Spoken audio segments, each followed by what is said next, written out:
Good day and God bless you. Welcome to the Bible reading in chronological order. Just such a privilege once again to be gathered together and just to enjoy the reading together. I pray that the Lord would bless us even as we just seek to get closer to Him in His Word and just to understand His Word more. And so I pray that this Bible reading and the overview would just be such a blessing to each of us. And we thank the Lord that it's been a blessing to us even as we go through this with you. Today we're still busy in the book of Judges, and we're going to be focusing on chapters 8 and 9. So we're going to get straight into it. Chapter 8 still carries on with the story of Gideon, and we see that the men of Ephraim now come to Gideon, and they're very angry with him because he did not call them up to battle against Midian. Now we must just remember how the Lord asked Gideon to cut the army, to actually take only 300 men up with him instead of the whole host of the army. So I guess that would have posed much of a problem to Gideon to take Ephraim as well with them. But in any case, Gideon explains that they got to kill the princes of Midian. So the Ephraimites got to kill the princes of Midian, which he says was greater than his victory. So this turns away their anger in some way. But then we see that after the victories over the Midianites, Gideon requests from his followers the golden earrings which they took, and he says that those guys were Ishmaelites, so they had all of them this golden earrings, which is very important to try and understand that the Ishmaelites, they all had golden earrings that they wore and stuff. So just something to ponder on there. But anyway, so he takes the gold and he makes with it an ephod, which he puts in the city, a golden ephod. So that's like the garment that the priests wore. And unfortunately, this became a snare to Gideon as the people began to worship this ephod. Very strange the way the children of Israel were at that stage, that anything just became an idol to them, and they just started worshiping this thing, and that then became a snare to Gideon and his household. But then we see that the Bible starts talking about Gideon's family, and it says that Gideon had 70 sons from his many wives, and then he had another son from a concubine in Shechem, and this son was named Abimelech. Now we're going to get to Abimelech in chapter 9, so that's why it gives us that specific reference to him. And then the chapter concludes with the children of Israel once again turning away from the Lord after the death of Gideon and following after idols. It's just such a tragic story with the Israelites. Then we get to chapter 9, and chapter 9 deals with Abimelech, the son of Gideon, who he had with the concubine in Shechem. Now, Gideon, in chapter 8, we see refused the plea of the people to make him and his sons king over them perpetually. They said to Gideon, we want you as king because you delivered us from the Midianites, and we will have you as king and your sons and your sons' sons. And then Gideon says to them, the Lord shall rule over you. Why do you want a king? Let the Lord rule over you. But Abimelech, knowing this now, his ambition drove him to slay the sons of his father and to rule over Israel. This is what power will do to people. We see that constantly. Even when we look at Herod, who was king at the birth of Jesus, the way he killed his own sons because he was scared that they were going to usurp the throne. When you have that sort of power, that power corrupts so many. So Abimelech actually kills all of the sons of Gideon so that he would rise to power and so that he could actually rule over Israel. But one of Gideon's sons, who was named Jotham, he escapes. Now Abimelech reigns in Israel for 3 years, but the Lord renders back to him the wickedness that he had done to the house of his father. So please just take note. I'm not giving too much detail in there, and the chapter goes into a bit of detail. Take some time. I know it's a long chapter, but really just take some time in meditation on this chapter as well and just understand what was happening here. And then we understand a lot more about where Israel is getting to, especially before we get to the book of Samuel. And in the book of Samuel, we're going to see when the people elect a king. We have to understand what happens before then, what's happening now in the book of Judges, so that we can understand the state of Israel when they ask this question and when they request a king and all of these things. So that's where we're going to close it today. I pray that the Lord would bless you and keep you. May his face shine upon you. May he give you peace. God bless you all. Chapter 8. And the men of Ephraim said unto him, Why hast thou served us thus, that thou callest us not, when thou wentest to fight with the Midianites? And they did chide with him sharply. And he said unto them, What have I done now in comparison of you? Is not the gleaning of the grapes of Ephraim better than the vintage of Abiezer? God hath delivered into your hands the princes of Midian, Oreb, and Zeb. And what was I able to do in comparison of you? Then their anger was abated toward him when he had said that. And Gideon came to Jordan and passed over, he and the 300 men that were with him, faint, yet pursuing them. And he said unto the men of Succoth, Give, I pray you, loaves of bread unto the people that follow me, for they be faint, and I am pursuing after Zebah and Zalmunna, kings of Midian. And the princes of Succoth said, Are the hands of Zebah and Zalmunna now in thine hand, that we should give bread unto thine army? And Gideon said, Therefore, when the Lord hath delivered Zebah and Zalmunna into mine hand, then I will tear your flesh with the thorns of the wilderness and with briars. And he went up thence to Penuel, and spake unto them likewise. And the men of Penuel answered him as the men of Succoth had answered him. And he spake also unto the men of Penuel, saying, When I come again in peace, I will break down this tower. Now Zebah and Zalmunna were in Karkor, and their host with them, about 15,000 men, all that were left of all the hosts of the children of the east. For there fell 120,000 men that drew sword.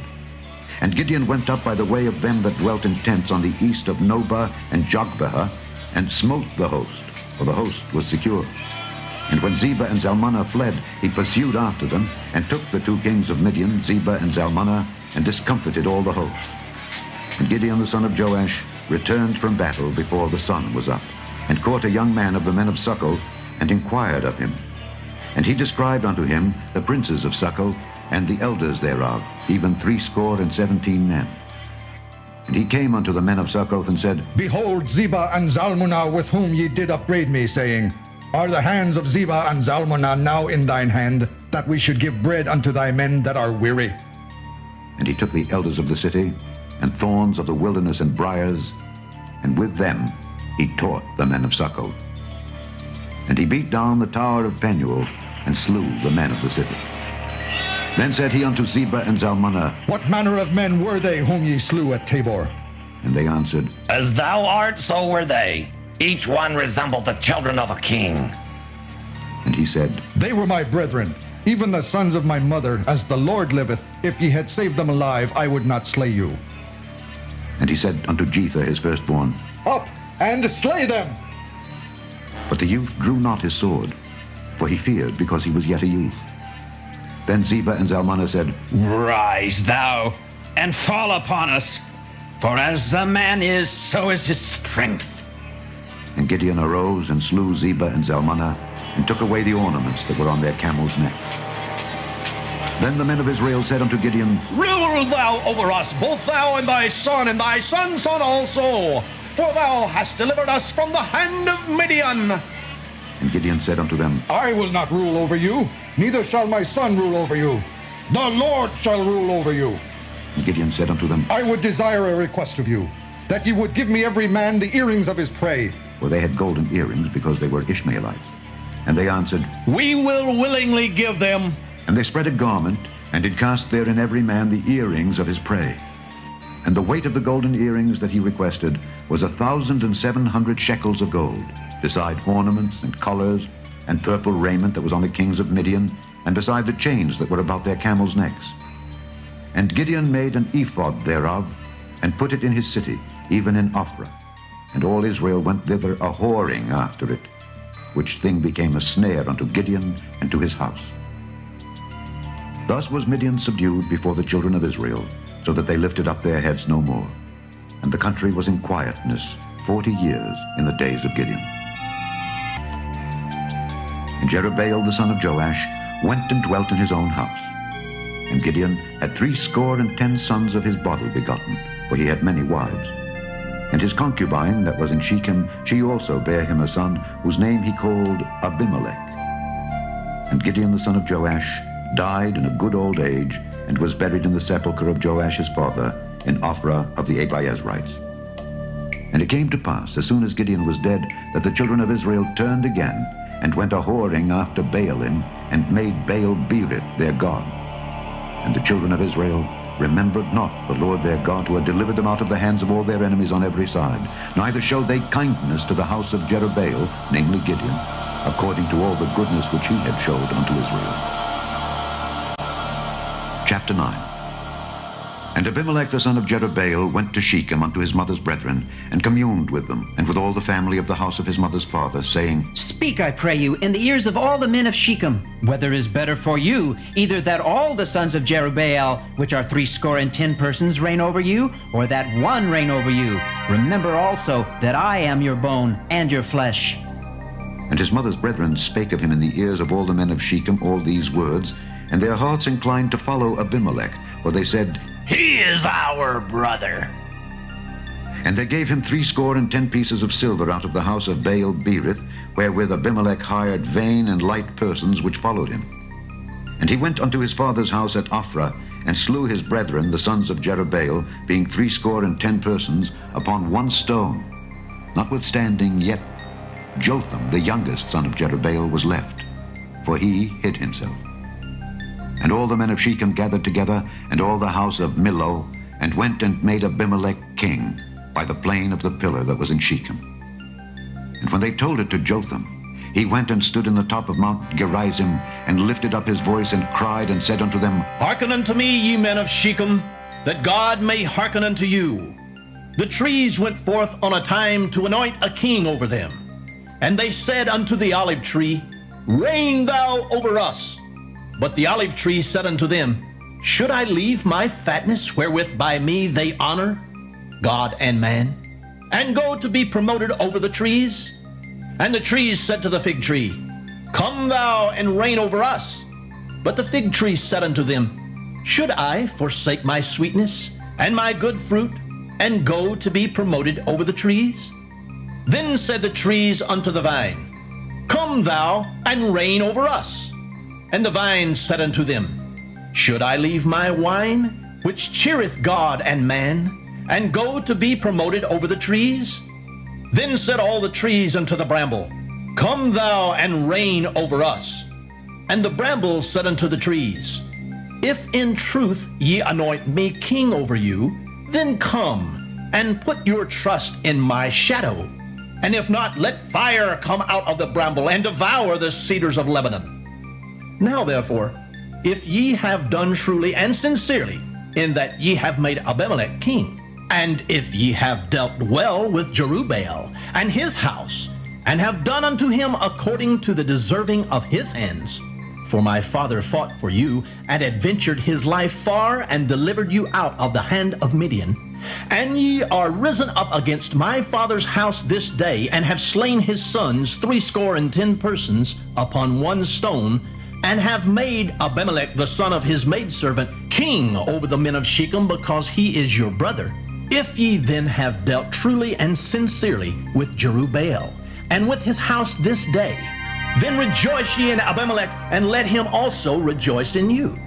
But if not, let fire come out from Abimelech, and devour the men of Shechem, and the house of Milo. And let fire come out from the men of Shechem, and from the house of Milo, and devour Abimelech. And Jotham ran away and fled, and went to Beer, and dwelt there for fear of Abimelech his brother. When Abimelech had reigned 3 years over Israel, then God sent an evil spirit between Abimelech and the men of Shechem, and the men of Shechem dealt treacherously with Abimelech, that the cruelty done to the 70 sons of Jerubbaal might come, and their blood be laid upon Abimelech their brother, which slew them, and upon the men of Shechem, which aided him in the killing of his brethren. And the men of Shechem set liers in wait for him in the top of the mountains. And they robbed all that came along that way by them. And it was told Abimelech. And Gaal the son of Ebed came with his brethren, and went over to Shechem, and the men of Shechem put their confidence in him.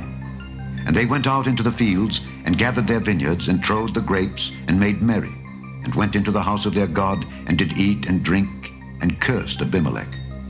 And Gaal the son of Ebed said, Who is Abimelech, and who is Shechem that we should serve him? Is not he the son of Jerubbaal, and Zebul his officer? Serve the men of Hamor the father of Shechem, for why should we serve him? And would to God this people were under my hand. Then would I remove Abimelech. And he said to Abimelech, Increase thine army, and come out. And when Zebul the ruler of the city heard the words of Gaal the son of Ebed, his anger was kindled, and he sent messengers unto Abimelech privily, saying, Behold, Gaal the son of Ebed and his brethren be come to Shechem, and behold, they fortify the city against thee. Now therefore up by night thou and the people that is with thee, and lie in wait in the field. And it shall be that in the morning, as soon as the sun is up, thou shalt rise early and set upon the city. And behold, when he and the people that is with him come out against thee, then mayest thou do to them as thou shalt find occasion. And Abimelech rose up, and all the people that were with him by night, and they laid wait against Shechem in 4 companies.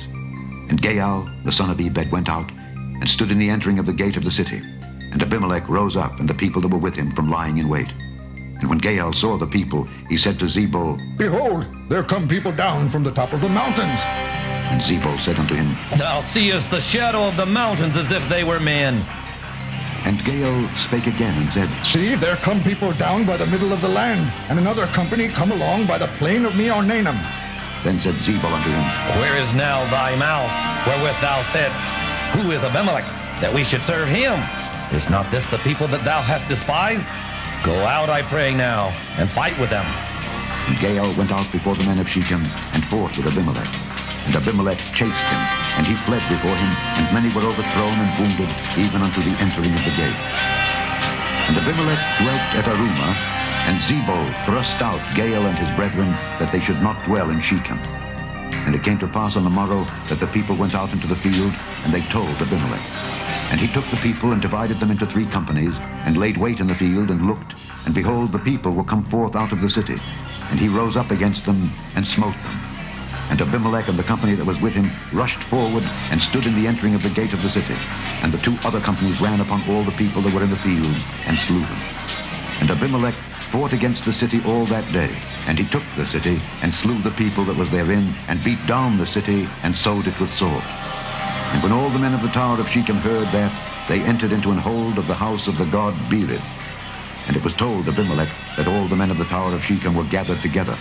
And Abimelech gat him up to Mount Zalmon, he and all the people that were with him. And Abimelech took an axe in his hand, and cut down a bough from the trees, and took it, and laid it on his shoulder, and said unto the people that were with him, What ye have seen me do, make haste, and do as I have done. And all the people likewise cut down every man his bough, and followed Abimelech, and put them to the hold, and set the hold on fire upon them, so that all the men of the tower of Shechem died also, about 1,000 men and women. Then went Abimelech to Thebez, and encamped against Thebez, and took it. But there was a strong tower within the city, and thither fled all the men and women, and all they of the city, and shut it to them, and gat them up to the top of the tower. And Abimelech came unto the tower, and fought against it, and went hard unto the door of the tower to burn it with fire. And a certain woman cast a piece of a millstone upon Abimelech's head, and all 2 brake his skull. Then he called hastily unto the young man his armor-bearer, and said unto him, Draw thy sword, and slay me, that men say not of me, A woman slew him. And his young man thrust him through, and he died. And when the men of Israel saw that Abimelech was dead, they departed every man unto his place.